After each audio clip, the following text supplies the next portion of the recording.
Open papers වලට වාහනය වික්කද? එහෙනම් මේ වීඩියෝ එක ඔයාට අදාළයි. දැන් ලංකාවේ ට්‍රෙන්ඩ් එකක් තියෙනවා. දැන් මේක කාලයක් ඉඳලා ට්‍රෙන්ඩ් එකක් තියෙනවා. වාහනේ පොතේ නම් දෙක තුනක් වදිනකොට ඒ වාහනයට අගයක් නැහැ කියලා. ඒ කියන්නේ ඒක සෙකන්ඩ් හෑන්ඩ් වැලියු එක අඩු වෙනවා කියලා.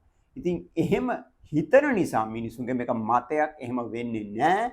නමුත් මිනිසු මතයක් හදාගෙන තියෙනවා පොත.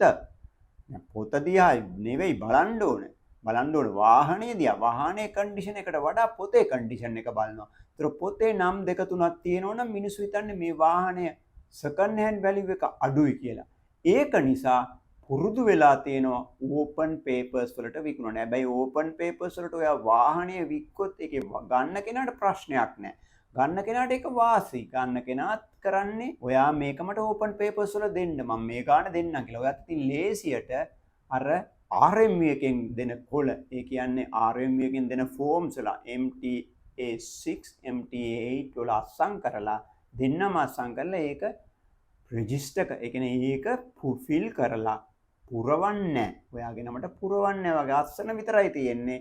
පුරවන්නේ නැතුව ඒ කොළ ටික අරයට දීලා නිකන් ලියුමක් ලියාගෙනම සල්ලි ටික වුවමාරු කරගෙන වාහනේ දෙනවා. දැන් වාහනේ දුන්නට පස්සේ මොකද වෙන්නේ? ඔයා මෙල්ලෝ සසරක දෙයක් දන්නේ මේ වාහනේට. හැබැයි ඔයාගේ අයිති තියෙන වාහනය මේ ලංකාවේ දුවනවා කියලා ඔයා දන්නවද? දැන් ඔයාට සල්ලි හම්බුණා.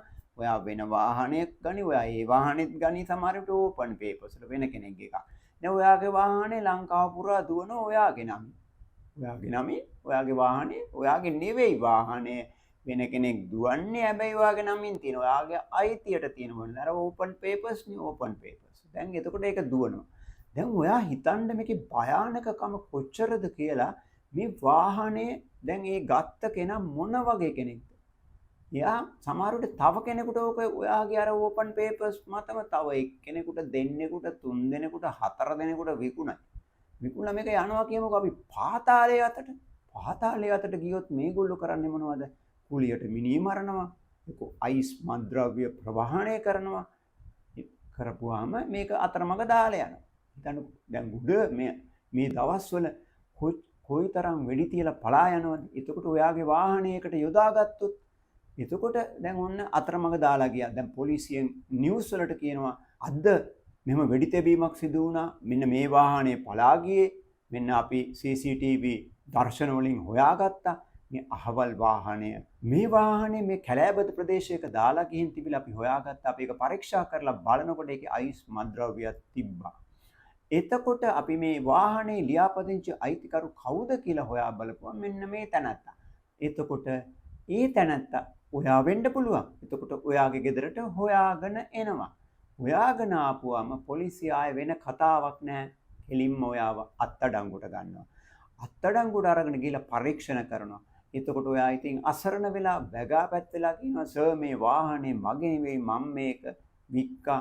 මේකේ ඕපන් පේපර්ස් වලට මම වික්කේ මෙන්න ලියුම ඕවා කියනකොට ඔයාට වෙන්න තියෙන පරිප්පුව ඔක්කොම වෙලා ඉවරයි. ඔයා රිමාන්ඩ් වෙලා වට ඇප නැහැ. මේ වරද බරපතලයි. මොකද ඒ කටිය ඔප්පු කරගන්න ඕනේ මේ වාහනේ හරියටම ඔයාගේ නෙවෙයි කෙනෙක්. ඒක නිසා දැන් ඔයාට දැන් තේරෙනවනේ. ඔයා ඕපන් පේපර්ස් වල දුන්නාම ඔයාට වෙන දේ.